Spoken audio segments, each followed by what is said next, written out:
What's up, friends? It's Matt, and hey, I'm doing the tank talk from my backyard today, because why not? It's nice outside, and I got my coffee, so hoping that you all are doing well.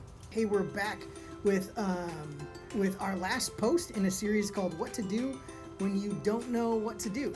And we've been following the life of this guy named Joseph. His life story has left us with some good wisdom when it comes to figuring out what to do in difficult situations. This morning, Joseph finds himself in a situation where he can either get some payback on his brothers or pursue peace in his family and even his nation. And what we'll learn is that in situations like this, if you don't know what to do, you should pursue peace instead of payback. Now that's our bottom line for the morning. Pursue peace instead of payback. So let's roll the video. So, when you don't know how to do something, how to fix something, or how something works, what do? Ask a teacher? Ask your parents? Ask your friends? Ask someone you really know and trust? No! You go to the internet and ask some randos. But I'm not talking about creeps here, I hope. No, I mean the people of the internet! You know, those people who make how-to videos. Because chances are, if you're trying to figure out something, someone on the internet has already figured it out for you. Things like, how do I unsend a text? No. How do I do a winged eyeliner? How do I get rid of the zit by Friday night? How do I get out of gym class?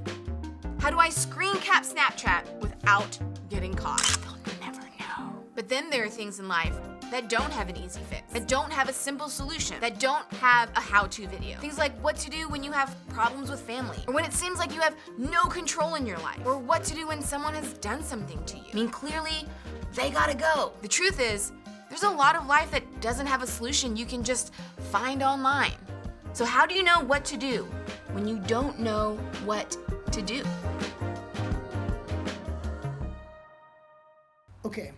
When I was in high school, my sophomore year, during lunchtime, my friends and I would always hang out in the quad. We lived in California, and it never rained, so all the hallways and the gathering places were outside. We didn't have anything called commons. We had things called quads. Anyway, we had the cafeteria food, but we also had places to get burgers and chicken sandwiches, Hot Pockets, but the creme de la creme were these chili cheese fries. Those things were what I imagined crack to be like. They were super addicting and tasty, but you never felt proud of yourself after you enjoyed it. Now, I grew up in a family of 6 siblings, so feeding us was a lot of money. My parents would give me like $20 per month for lunch, just per month. We had stuff at home to make lunch, but I was always up at like 5:30 a.m. to go to water polo practice, and oftentimes I either forgot or I just didn't want to make lunch. And when I did, I usually ate it for breakfast, like right after our morning workout, around like 7:15 a.m. every morning. This is all to say that most of the time, lunchtime for me during high school meant that I was hungry. But I had a teammate and a friend of mine named Mike. He was a junior, and he worked the chili cheese fry line. And he got a free order of that deliciousness every day that he worked. And after he was done working, for the last 15 minutes of our lunch period, we would often hang out. And I would always ask him for a few of those fries. Yeah, I was that guy. I was that friend that was always asking for food. Well, he began to notice that I would always ask him for a bite, and he would ask if I got lunch, and I would kind of play it off. But he figured it out pretty quick, because I noticed that he would start packing his own lunch. And then after his shift, he would get an order of those chili cheese fries and then give them to me. And every time Mike did that, I'd say, Mike, thanks, buddy. Hey, I'll pay you back. And he would say, no need, dude. You're good. To this day, I still remember that. I was a poor sophomore who couldn't afford to buy cheap, gross school food, let alone budget my money to keep money in my pocket. And Mike was a junior with an actual job who looked out for me without asking for payback. And he always said that he wanted to go into government, and I told him that he always had my vote. He's in government now, but not as an elected official. But if he ever does, that dude, I will vote for him no matter what. Here's the deal though, not asking to be paid back is kind of heartwarming when it comes to getting lunch. But other times, it's kind of complicated. Outside of paying money back to someone you owe, the idea of payback also comes up when someone hurts us. For example, when someone talks about us behind our back, we want payback. When someone flirts with our girlfriend or our boyfriend, we want payback. When someone fails to text us back or invite us to a group outing, we want payback. Okay, maybe you don't go all scary movie and get terrifying revenge or write a song about them, like literally every pop star ever, but we all try to get payback in one way or another. We want them to feel pain, and we want our hurt to be felt. We want them to be embarrassed the way that we were embarrassed, and our first reaction is almost always to get even, or at least get something in return, even if it's just knowing our shady Snapchat comment was actually about them. Like, that's fine for us sometimes. And isn't it true that the closer we are to a person, the more that we want payback? Most of you aren't trying to pay back someone else's brother or sister. Your feelings probably aren't hurt because of someone else's best friend. And you probably aren't angry because of what someone else's ex did. The people who are closest to you and the people who have known you the best have the most potential to hurt you. That's just reality. So they're most likely to be the people on your list that you want to pay back. For most of us, payback comes in one of three ways. First is public payback. This is when you do to them what they did to you in an obvious way. Like, we talk bad about the person who talked bad about us. We clap back loudly, or we roast them and then just say, just kidding, but really, we're not just kidding. The second way is passive payback. This way is more subtle. We make comments that aren't obviously hurtful, but could be interpreted that way. We put that subtle post on social media, or we roll our eyes when someone talks, or we ignore someone's texts. Third way is imaginary payback. Personally, I'm an expert at this kind. Imaginary payback happens when we have an argument in our mind and we destroy them. We have a better argument, a better comeback, and we annihilate them with our thoughts. It takes over everything on our brain, but we never actually do or say any of those things. It's all imaginary. And then there's perhaps maybe the most satisfying payback of all, watching them fail and enjoying it. Like maybe when our ex broke up with us for someone else and then he or she got dumped. Yes, justice. Or, our mom snapped at us and hurt our feelings, and now she's crying and apologizing. That's the perfect setup for us to put an exclamation mark on her regret, like, ha, Mom, we got you. Or maybe that guy who made fun of us in 3rd grade and we really still hate him and he face plants during a pep rally game. Yeah, sucks to be that guy. In those moments, it feels like justice, doesn't it? It feels good to see someone else get what's coming to them, whether that's good or bad. And that is exactly the sort of situation our friend Joseph found himself in as we wrap up his story this morning. So in this series, we've been journeying through the life of Joseph, whose story is found in the book of Genesis. And his story is a wild one, one where oftentimes he had no idea what to do next. Early in the series, we talked about how Joseph knew he was his dad's favorite and rubbed it in his brothers' faces. Remember that one? Joseph also had dreams where he was in charge of the whole family, and then he told his older brothers about it. Not exactly the most self-aware kind of guy, right? And since Joseph was super annoying, his brothers plotted to kill him, which seems like a slight overreaction, but instead, they saw a group traveling through town and they decided to sell him into slavery instead to make a little money.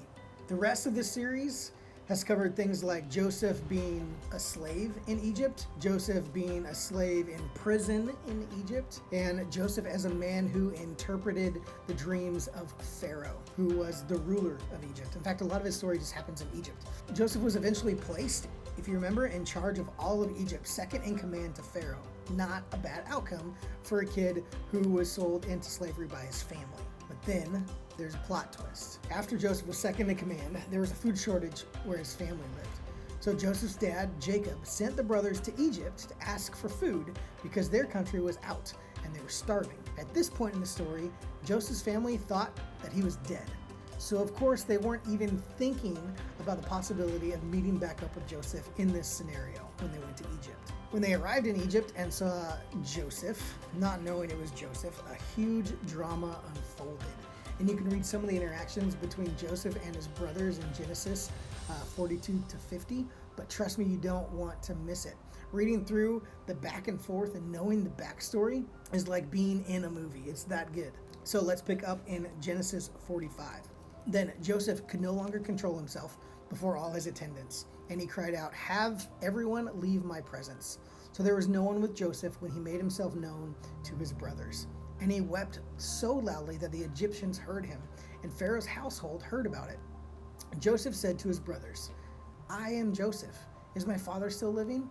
But his brothers were not able to answer him because they were terrified at his presence. Okay, so imagine the tension and emotion of the moment. Joseph was face to face with the people who tried to kill him. His own brothers who sold him into slavery, the same brothers who ironically were asking him for help. This was the get what's coming to you moment in its finest, right? Everything had been set up so perfectly. Payback was just dropped in Joseph's lap. Joseph could have refused them food and no one would have been like, oh, shame on you. No, he had the right. He could have had them thrown into prison and maybe gave them a taste of their own medicine. He could have even had them killed. They were certainly willing to do that to him. So let's pause here for a minute. What would you do? I mean, you don't have to say it in the chat, but maybe you could, but in your own head, be honest with yourself. What would you have done with all of that power to hurt the person or the people who would hurt you the most? Honestly, I don't know. I don't know what I would do. It'd be kind of scary to think about it. Sometimes I can get pretty angry. But as the story continues, Joseph asked his brothers to walk over and stand close to him. You can imagine the terror the brothers felt in this moment. And Joseph said this, I'm your brother Joseph, the one you sold into Egypt. And now, do not be distressed and do not be angry with yourselves for selling me here, because it was to save lives that God sent me ahead of you. For 2 years now, there has been famine in the land. And for the next 5 years, there will be no plowing and reaping. But God sent me ahead of you to preserve for you the remnant of earth and to save for your lives by a great deliverance. Now, there's only one reason Joseph could have responded the way that he did. He didn't try to get payback because he had already let go of the idea of revenge. And that's huge. He had already done the hard work of forgiveness. How do we know that? Because Joseph could look in the eyes of the ones who caused him the most grief and care about how they were feeling. When Joseph said, do not be distressed and do not be angry with yourselves for selling me here, he was acknowledging they're wrong and his hurt without creating more hurt. Only a healed person could do this. Only someone who had forgiven could do this. Joseph chose forgiveness over payback, and we see that in that moment, when he had the greatest opportunity for revenge, somewhere between being sold into slavery and being reunited with his brothers, Joseph did the hard work of giving his hurt to God and allowing God to be central in his healing. That's why Joseph was quick to acknowledge God in the area where his brothers had caused him the most pain. It didn't make what his brothers did okay. It didn't make Joseph's pain any less. It just took the real pain and the real hurt and no longer put them at the center stage. Removed it from the story. It put God there instead. And that made forgiveness possible. Forgiveness was not only for his brothers, it was freedom for his own pain too. And so Joseph went on to tell his brothers to go to their father and then move their entire family to Egypt, because the famine would continue, and without making this move, his family was going to suffer too. And then this happened. He kissed all his brothers and wept over them, and afterwards his brothers talked with him. That may be the only thing better than payback, reconciliation. This is where we see God do the impossible in a relationship, bring peace when there has only been hurt, all because of forgiveness. So let's apply this a bit. When it comes to other people hurting us, we also have the opportunity to choose something better than payback. In fact, there's a simple way to remember it, and I alluded to it earlier. When you don't know what to do when it comes to situations like this, pursue peace instead of payback. Because when you pursue peace, you fight for the relationship. In other words, you can fight to win, to be right, to make your point, or you can fight the urge for payback and pursue peace. But you can't do both. Joseph preserved his relationships with all of his brothers because he chose peace. And he was only able to do that because he fought for forgiveness. And he was only able to forgive with the help of God. Joseph didn't have a superpower that allowed him to do this. He just had the determination to do the work peace required and an understanding of God at work in the situation, which means you and I can do this too. When you pursue peace, you lay down your right to get payback. You let go of revenge. You say goodbye to your desire to get even. And instead, you choose the path of forgiveness. You choose God's story of reconciliation instead of your own story of payback and revenge. Now, this is whole lot easier said than done, and something that you may have to work at daily, but ultimately the benefit is for you. You not only having peace with them, you having peace in you. But here's why this is complicated. Because what happened to you isn't what happened to Joseph. In fact, I could tell dozens of stories, and none of them would be exactly like yours. Maybe you've spent the whole time wondering, do you always have to reconcile here? What about when it's toxic? What if you're the one who did the hurting? Each of us have unique and complicated situations, and figuring out what that looks like to pursue peace isn't easy. That's why talking out your situation with people you trust is important. We want you to talk about what it looks like for you in your real life, with your real friends and with your family. So wrap up, think about what you have the power to do when it comes to pursuing peace. What do you need to decide? Who do you need to forgive? What offense do you need to bring to God? He can do incredible things in your story that you may not be able to imagine yet. So when you don't know what to do, pursue peace instead of payback.